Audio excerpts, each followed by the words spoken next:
City cable. నేటి ముఖ్యాంశాలు. గౌతాపూర్లో రాజప్ప గౌడ్ ఆధ్వర్యంలో అయ్యప్ప మహాపడి పూజ. పాల్గొన్న శాసన మండలి చీఫ్ విప్ డాక్టర్ పట్నం మహేందర్ రెడ్డి. అంతారం ఎన్నికల రిటర్నింగ్ అధికారిపై చర్యలు తీసుకోవాలంటూ కలెక్టర్కు ఫిర్యాదు చేసిన గ్రామస్తులు. రైతులకు ఎలాంటి ఇబ్బంది లేకుండా వరి కొనుగోలు. DCMS in-charge manager Venkataiah. Kodangal నియోజకవర్గంలో ఎలాంటి అభివృద్ధి జరిగిందో నాయకులు తెలపాలి. కేడీపీ జేఏసీ నాయకులు సురేష్ డిమాండ్.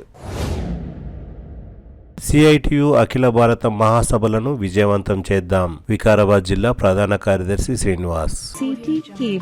సిటీ కేబుల్ వార్తలకు స్వాగతం. వార్తలు చదువుతున్నది మఠం నిరంజన్. గౌతాపూర్ గ్రామంలో రాజప్పగౌడ్ ఆధ్వర్యంలో అయ్యప్ప మహాపడి పూజ అంగరంగ వైభవంగా జరిగింది. సోమవారం తాండూరు మండలం గౌతాపూర్ గ్రామంలో బీఆర్ఎస్ నాయకులు రాజప్పగౌడ్ నివాసంలో నిర్వహించిన అయ్యప్ప మహాపడి పూజలో తెలంగాణ శాసన మండలి చీఫ్ విప్ డాక్టర్ పట్నం మహేందర్ రెడ్డి పాల్గొన్నారు. అయ్యప్ప స్వామి మహాపడి పూజలో గౌతాపూర్ గ్రామ అయ్యప్ప స్వాములతో పాటు తాండూరు మండల, తాండూరు పట్టణ, నియోజకవర్గ అయ్యప్ప స్వాములు భారీ సంఖ్యలో పాల్గొన్నారు. అయ్యప్ప స్వామి పూజలో రాజప్పగౌడ్, ఆయన కుటుంబ సభ్యులు పాల్గొన్నారు. ఈ కార్యక్రమంలో రాజప్పగౌడ్ స్నేహితులు, అభిమానులు, వివిధ రాజకీయ పార్టీలకు అతీతంగా పలువురు నాయకులు పాల్గొన్నారు. అయ్యప్ప మహాపడి పూజలో నిర్వహించిన భజన పాటలకు గౌతాపూర్ గ్రామం మార్మోగింది. ఈ సందర్భంగా శాసన మండలి చీఫ్ విప్ డాక్టర్ పట్నం మహేందర్ రెడ్డి మాట్లాడుతూ ప్రతి ఒక్కరూ ఆధ్యాత్మిక చింతన, భక్తిభావం కలిగి ఉండాలని అన్నారు.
తాండూరు మండలం అంతారం గ్రామ పంచాయతీలో ఈ నెల 11న జరిగిన గ్రామ పంచాయతీ ఎన్నికల్లో రిటర్నింగ్ అధికారి వ్యవహారం రోజు రోజుకు వివాదాస్పదంగా మారుతున్నది. సోమవారం అంతారం గ్రామానికి చెందిన కొందరు జిల్లా కలెక్టర్ ప్రతీక్ జైన్ ను కలిసి పలు విషయాలపై ఫిర్యాదు చేశారు. బీఆర్ఎస్ పార్టీ మద్దతు సర్పంచ్ కు అన్యాయం జరిగిందని, కాంగ్రెస్ పార్టీ మద్దతు తెలిపిన అభ్యర్థి విజయం సాధించేలా రిటర్నింగ్ అధికారి వ్యవహరించారని గ్రామస్తులు కలెక్టర్ కు ఫిర్యాదు అందజేశారు. అంతారం గ్రామానికి చెందిన బుడగజంగం శ్రీనివాస్ కోడలు, బుడగ బుడగజంగం రాజేశ్వరి సర్పంచ్ అభ్యర్థిగా పోటీలో ఉండగా బుడగజంగం రాజేశ్వరికి 7 వార్డు సభ్యులు ఉన్నా 5 వార్డు సభ్యులు ఉన్న కాంగ్రెస్ పార్టీ మద్దతు పలికిన అభ్యర్థికి ఆర్ఓ అనుకూలంగా వ్యవహరించారని ఆరోపించారు. కాంగ్రెస్ పార్టీ మద్దతు పలికిన అభ్యర్థి విజయం సాధించే విధంగా వ్యవహరించారని, కేవలం 6 ఓట్ల తేడాతో బుడగజంగం రాజేశ్వరి ఓటం చెందేలా గ్రామానికి చెందిన ఓ బడా నాయకుడికి అనుకూలంగా ఆర్ఓ రవికుమార్ వ్యవహరించారని శ్రీనివాస్ ఆరోపించారు. గెలిచిన వార్డు సభ్యులకు ధృవీకరణ పత్రాలు ఇవ్వకుండా ఆలస్యం చేశారని అన్నారు. అధికార పార్టీ నేత దగ్గర భారీ ఎత్తున డబ్బులు తీసుకుని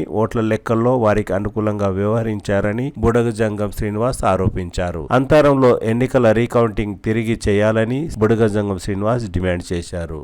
జుంటుపల్లి వరిధాన్యం కొనుగోలు కేంద్రంలో రైతులకు ఎలాంటి ఇబ్బందులు లేకుండా పకడ్బందీ చర్యలు తీసుకున్నట్లు ఇన్ఛార్జ్ డీసీఎంఎస్ మేనేజర్ వెంకటయ్య తెలిపారు. సోమవారం డీసీఎంఎస్ మేనేజర్ వెంకటయ్య మాట్లాడుతూ వరిధాన్యం కొనుగోలు కేంద్రంలో రైతులకు అవసరమైన బస్తాలు ఉన్నాయని, రైతులు ఎలాంటి ఆందోళన చెందవలసిన అవసరం లేదని అన్నారు. ప్రభుత్వం ఇప్పటికే 50,000 బస్తాలు అందుబాటులో ఉంచగా అందులో ఇప్పటికీ 20,000 బస్తాలు రైతులకు అందించామని తెలిపారు. వెంకటయ్య, నేను డీసీఎంఎస్ చేవల్ల మేనేజర్. ప్రజెంట్గా డిప్యూటేషన్లో నాకు ఇక్కడ జుంటుపల్లి కొనుగోలు కేంద్రం కేసీఎన్ చూసామన్న మాకు అప్రాక్సిమేట్లీ ఇక్కడ 50 నుంచి 55,000 బస్తాలు వస్తుంది దిగుబడి. ఇప్పటి వరకు నేను 22,000 బస్తాలు తెచ్చిన, ఖాళీ బస్తాలు 22,000 బస్తాలు మనకు సప్లై చేసింది గవర్నమెంట్. ఇప్పటి వరకు మనం 17,000 బస్తాలు పంపించినాం, ఇంకా 5,000 పాత బస్తాలు ఉన్నాయి మన దగ్గర. అందుట్లో ఇంకొక 3,000 బస్తాలు పోయినాక కొత్త బస్తాలు తెప్పిస్తాం.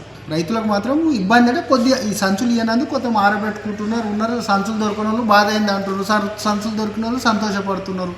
నేను ఇప్పుడు మళ్ళీ తెప్పించిన అనుకో ఏవి బర్డన్ పడుతుంది నాకు. ఈ పాత బస్సులలో వస్తారు, కొత్త బస్సులలో వచ్చి నాకు ఏవి బర్డన్ పడతారు. కాబట్టి ఈరోజు రేపు 2 రోజులు ఆపి బుధవారం ఒక 20,000 బస్తాలు తెప్పిస్తాను.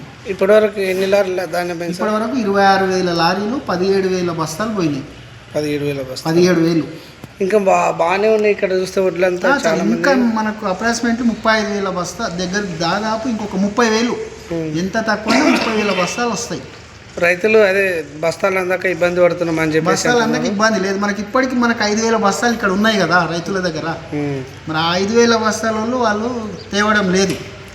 ఈ జుంటుపల్లి సెంటర్కి ఏ విలేజ్ వస్తుంది సార్? జుంటుపల్లి, పగిడిపల్లి, తండవేలి, రేలగడ్డ తండ,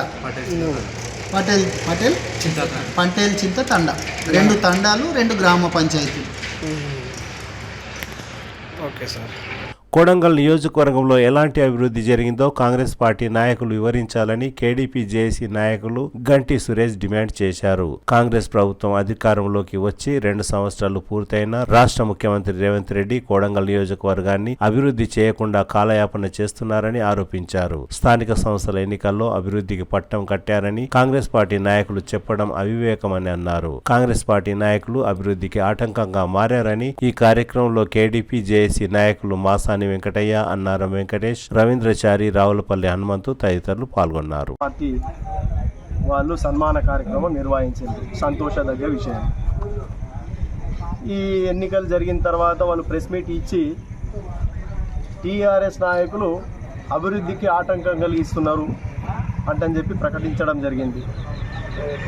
మరి మెడికల్ కళాశాల అదే రకంగా ఇక్కడ ఏర్పాటు చేస్తానన్నటువంటి సమీకృత గురుకులాలు కానివ్వండి, కేడీపీ జేఏసీ తలపెట్టిన 45 రోజుల కార్యక్రమంలో భాగంగా మరి అభివృద్ధి ఆటంకం కలిగిస్తున్నారంటని చెప్పి కాంగ్రెస్ నాయకులు చెప్తా ఉన్నారు.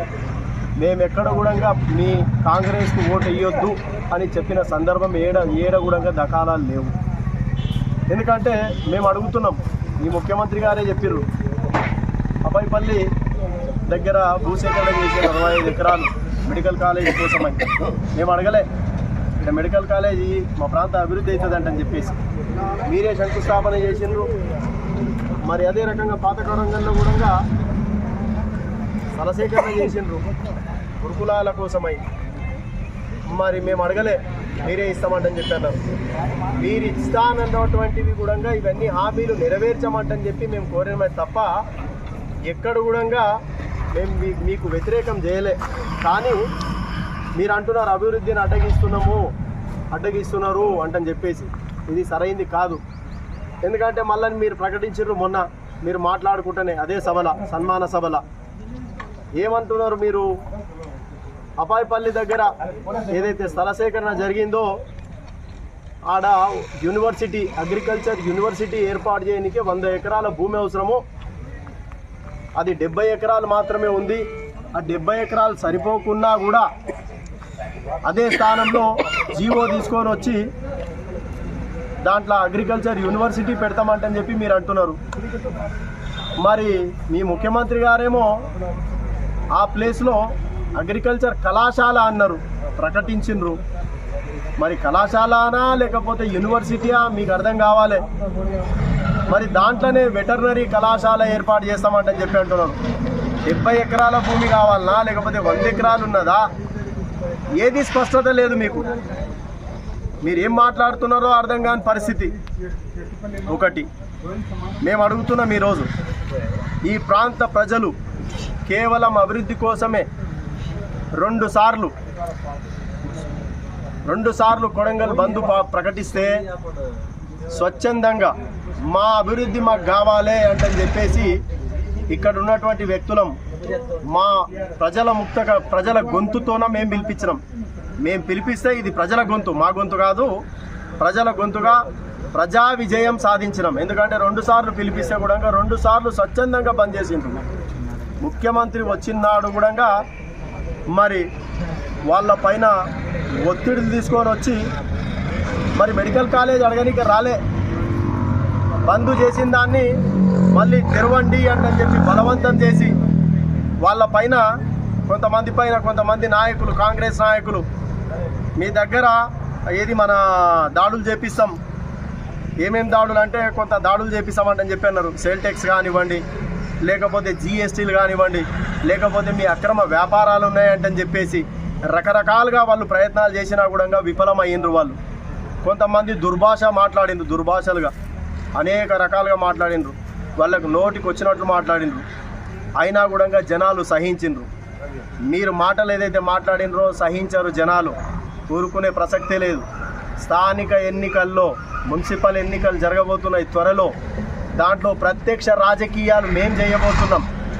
ఇది కేవలము కాంగ్రెస్ వర్సెస్ కొడంగల్ అభివృద్ధి పక్షాన మేమైతే పోరాడుతున్నామో మేము కేవలము ఎలాంటి సింబల్స్ లేకుండా ఉద్యమం చేస్తున్నాం, కేడీపీ అంటని చెప్పేసి. మరి రేపు జరగబోయే యుద్ధం ఏదైతే ఉందో ప్రజాయుద్ధంగా ప్రకటిస్తున్నాం మేము. అవసరమైతే ప్రతి కౌన్సిలర్గా ప్రతి వార్డులో మేము నిలబడడానికి ప్రయత్నం చేస్తాం. మరి ఈ పోరాటంలో ఒకవేళ 2 సార్లు ఏదైతే పిలిపించినామో ఘన విజయం సాధించినామంటని చెప్పి మేము హర్షిస్తున్నాం. అదే రకంగా ఈ కొడంగల్ ప్రాంత ప్రజలు మా మెడికల్ కాలేజ్ మాకు కావాలి, మా గురుకులాలు మాకు కావాలి, మా అభివృద్ధి మాకు కావాలి అంటని చెప్పంటే ఇప్పుడు డిసైడ్ చేసే అవసరం ఉంది. ఎందుకంటే ఆ సీట్లు మేము శాసించనీకే కాదు, ప్రజలకు విజ్ఞప్తి చేస్తున్నాం. మేము శాసించనీకే కాదు, ఆ సీట్లు ఒకవేళ మీరందరూ కలిసికట్టుగా మాకు ఒకవేళ ఆ సీటు మీరు ఇస్తే మీ ముంగల ప్రజల ముందల శిరస వహించి ఏదైతే పోరాటం చేస్తున్నామో ఆ మెడికల్ కాలేజ్ కానీ గురుకుల పాఠశాలలు కానీ ఇక్కడ ప్రాంత అభివృద్ధి కోసం కానీ పెద్ద ఎత్తున పోరాటం చేయడానికే మాకు అస్త్రంగా బాగుంటుందంటని చెప్పి మేము అనుకుంటున్నాము. ఇదంతా కూడా మీ ప్రజానికం ఒక్కసారి మళ్ళోసారి పునరాలోచించి ఈ ప్రాంత ప్రజలందరూ కూడా కొడంగల్లో ఉన్నటువంటి ప్రాంత ప్రజలందరూ కూడా మున్సిపల్ ఎలక్షన్లో ఏదైతే మేము పోటీ చేయబోతున్నామో రిజర్వేషన్లు ఏదైనా కావచ్చు, తారుమారు చేయొచ్చు, డబ్బులకు ప్రలోభ పెట్టి లేకపోతే మందుకు ప్రలోభ పెట్టి రకరకాలుగా ఏదైనా కావచ్చు, బంగారం ఇవ్వచ్చు, వెండి ఇవ్వచ్చు, లేకపోతే ఇంకోటి ఇవ్వచ్చు, ఏదైనా హామీలు ఇవ్వచ్చు. కేవలం ఒక లాస్ట్, ఇది ఫైనల్. ఒకవేళ ఈ కార్యక్రమం మేము అగర్సే ఈడ ప్రజలు ఓడిపోతున్నట్ల మేము నిలబడుతున్నాం, ప్రజలు ఓడిపోతున్నట్ల మేము ఓడిపోతే ఈ ఉద్యమాన్ని వెంటనే మేము విరమింపజేసుకుంటామంటని చెప్పి కూడా తెలియజేస్తున్నాం ప్రజానికానికి. దయచేసి ప్రజలారా గమనించాలి. ముఖ్యంగా ఈ ప్రాంత ప్రజల కోసం, ఈ ప్రాంత అభివృద్ధి కోసం మేము పోరాటం చేస్తున్నామే తప్ప ఏ ఒక్క వ్యక్తికో లేకపోతే మేము స్వలాభాల కోసమో చేసేటువంటి కర్తవ్యం కాదంటని చెప్పి మేము తెలియజేస్తూ ఉన్నాం. మీరైతే మాట్లాడుతున్నారో ఇవన్నీ కూడా విరమించుకోవాల్సిన అవసరం ఉంది. లేకపోతే ఈ ప్రజలు మూడోసారి తగిన బుద్ధి చెప్తారంటని చెప్పి ఈ సందర్భంగా మేము తెలియజేస్తా ఉన్నాం. Thank you.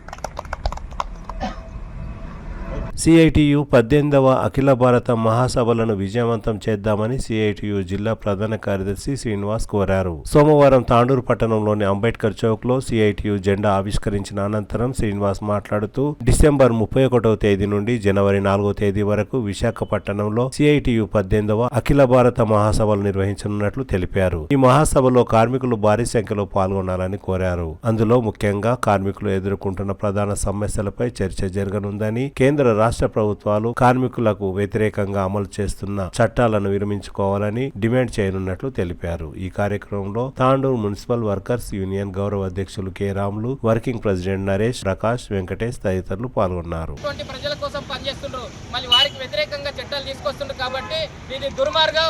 వెంటనే లేబర్ కోడ్లను రద్దు చేయాలి. కార్మిక వర్గాన్ని, కాంట్రాక్టు, అవుట్సోర్సింగ్ వాళ్ళని రెగ్యులర్ చేయాలి. వాళ్ళకి ఈఎస్ఐ, పిఎఫ్ సౌకర్యం కల్పించాలి. మళ్ళీ తాండూరు పట్టణంలో ఈఎస్ఐ ఆసుపత్రి ఏర్పాటు చేస్తాం, కార్మికులకు వైద్యం అందిస్తామని చెప్పి ఇప్పుడున్నటువంటి రాష్ట్ర ప్రభుత్వం గిట్ట చెప్పేది ఈ వికారాబాద్ జిల్లానే ఈఎస్ఐ ఆసుపత్రి లేక తీవ్ర ప్రమాదాలకు గురి అయ్యి ఇబ్బందులు పడుతున్నటువంటి పరిస్థితి ఉంది. కాబట్టి రాబోయే రోజులలో తాండూరు పట్టణంలో గిట్ట ఏదైతే అనేక మంది చనిపోయినటువంటి వాళ్ళ కుటుంబాలలో ఉద్యోగాలు ఇవ్వకుండా అధికారులు వేధించడం, ప్రభుత్వాలు వేధించడం ఇది సరైనది కాదని చెప్పి డిమాండ్ చేస్తున్నాం. ఏదైతే డ్రైవర్గా పనిచేస్తే వర్కర్గా జీతాలు ఇస్తున్నటువంటి పరిస్థితి ఉంది, మళ్ళీ జీవో 60ని అమలు చేస్తలేదు, పెరిగిన వేతనాలు అమలు చేస్తలేదు, వీళ్లకు భద్రత కల్పిస్తలేదు. కాబట్టి దీన్ని డిమాండ్ చేస్తూ రాబోయే రోజులలో పెద్ద ఎత్తున పోరాడతామంటూ కార్మికులందరికీ ఐక్యంగా కావాలని చెప్పి సిఐటు ఏదైతే ఆల్ ఇండియా మహాసభలు విశాఖపట్నంలో జరుగుతున్నటువంటి పరిస్థితి ఉంది, దాన్ని జయప్రదం చేయడం కోసం కార్మికులందరికీ ఈ జిల్లాలో ఉన్నటువంటి కార్మిక వర్గం, కాంట్రాక్టు, అవుట్సోర్సింగ్ ఉద్యోగులు అందరికీ పాల్గొని జయప్రదం చేయాలని చెప్పి ఈ సందర్భంగా పిలుపునిస్తున్నాం. జిందాబాద్ సిఐటియు, లేబర్ వ్యతిరేక కోడ్లను వెంటనే రద్దు చేయాలి. 4 లేబర్ కోడ్లను వెంటనే రద్దు చేయాలి. కార్మిక లేబర్ కోడ్లను వెంటనే రద్దు చేయాలి. కేంద్ర ప్రభుత్వం, బీజేపీ ప్రభుత్వం తెచ్చిన లేబర్ కోడ్లను వెంటనే. తిరిగి వచ్చే బులెటిన్లో తాజా వార్తలతో మళ్ళీ కలుద్దాం. అంతవరకు సెలవు, నమస్కారం. మరిన్ని వార్తల కోసం ఛానల్ సబ్స్క్రైబ్ చేయండి, షేర్ చేయండి, లైక్ చేయండి, కామెంట్ చేయండి. CT Cable